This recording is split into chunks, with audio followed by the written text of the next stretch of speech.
It's Sunday, June 15th, and the weekend of unrest has begun. The No Kings nationwide demonstrations erupting across the country are spiraling out of control. We're tracking fast-moving developments in D.C., New York, and Minnesota. Stay tuned for the latest, including who's been linked to the brutal assaults on those Democrat lawmakers. You won't believe what we've uncovered.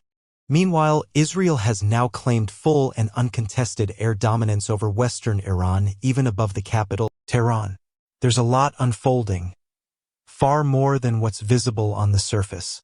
And the big question: why is Mr. President remaining silent on this? We may have the answer and more developing stories from across the nation.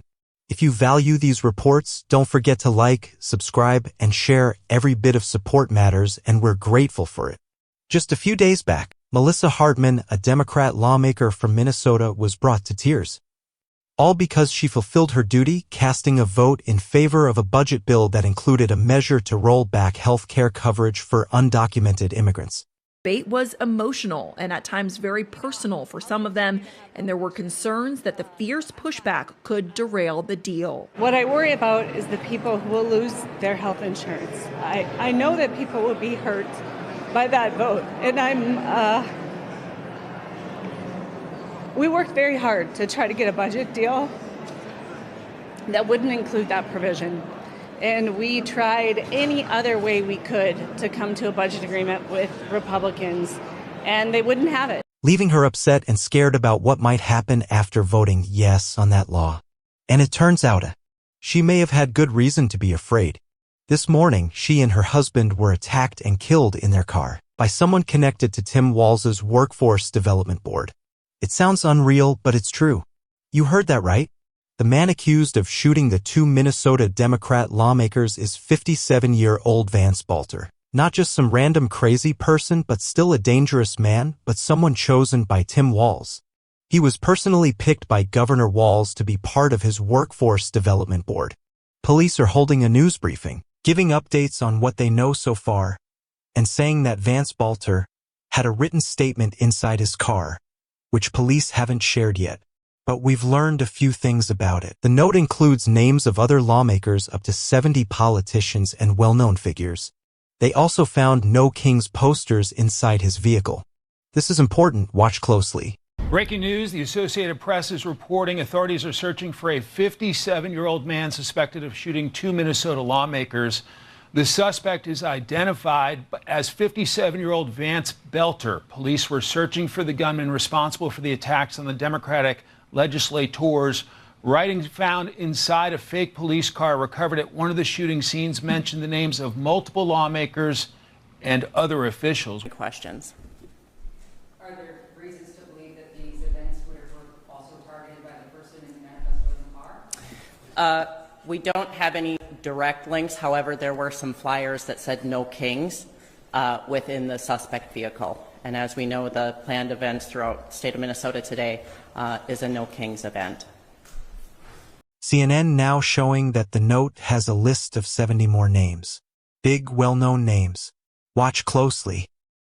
We have team coverage. Let's start with CNN Chief Law Enforcement and Intelligence Analyst John Miller. What have you learned about this hit list that police say was found in the suspect's car? He's now on foot. He left the vehicle and possibly a lot of other valuable tools. Well, the car is a treasure trove of clues and potential clues, not just forensically, but things in plain sight. What we're told from law enforcement sources briefed on the investigation is that there are a cache of additional weapons inside that car, indicating that the suspect was loaded for additional targets, possible confrontations with law enforcement or security, a large amount of ammunition. In an ammunition bag, they found a Father's Day card, presumably addressed to the suspect. But there is also this manifesto which lays out his issues, and on top of that, a very, very long list of names, approximately 70 names. This includes numerous state legislators from Minnesota, but it also includes other elected officials, a couple of mayors. It includes other places in Minnesota, including medical clinics, abortion providers, pro-life advocates, and it includes some locations and individuals from out of state. Mr. President, though, doesn't seem bothered. War is starting in the Middle East. Protests are planned all across the country this weekend. And our president is still getting ready for his big, flashy military parade in Washington, D.C. Calm as ever. It's something Mr. President has been really excited about. For some reason, he really wants this military parade. And it's happening today. Mr. President posted on X this morning, "Our great military parade is on. Rain or shine. Remember, a rainy parade brings good luck. I'll see you all in D.C." As most people know, the U.S. doesn't usually hold military parades. Is it really needed? Personally, I don't think so. It's expensive. I've seen numbers in the hundreds of millions. That's coming from our tax dollars. Tell me what you think in the comments. Is it worth the money? Do we really need it? Either way, it's happening. Mr. President's critics are using the parade as a reason to push their No Kings protests. Democratic voices in the media are supporting and promoting these protests across the country. Just turn on MSNBC this morning, they're stirring things up and even blaming Mr. President for Minnesota. By the overwhelming majority of Americans, regardless of political party and regardless of who the subject of the assassination is. That's a very red line that'll be crossed. And I wonder if some of these protests around the country, including yours, whether that's a unifying force, where people are going to come out and say, we want our democracy a certain way. We have the right to protest. It's a First Amendment right. We don't cross lines into political violence. Yeah, I would hope so. I would hope that this is a unifying moment, but unfortunately, as we've seen time and time again, it usually isn't.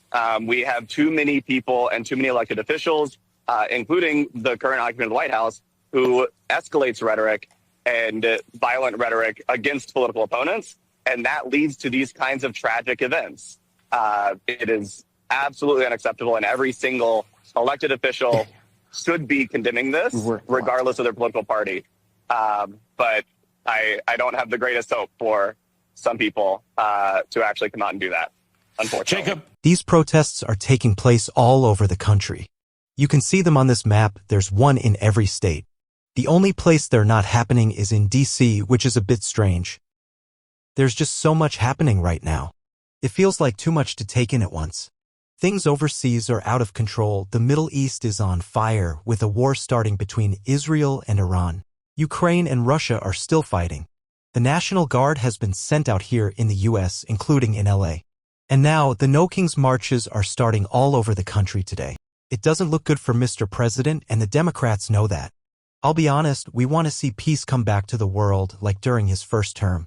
The last 4 years under a Democrat president have been full of trouble. Let us know what you think in the comments. We'll see you next time. Don't forget to like and subscribe. Thanks for watching.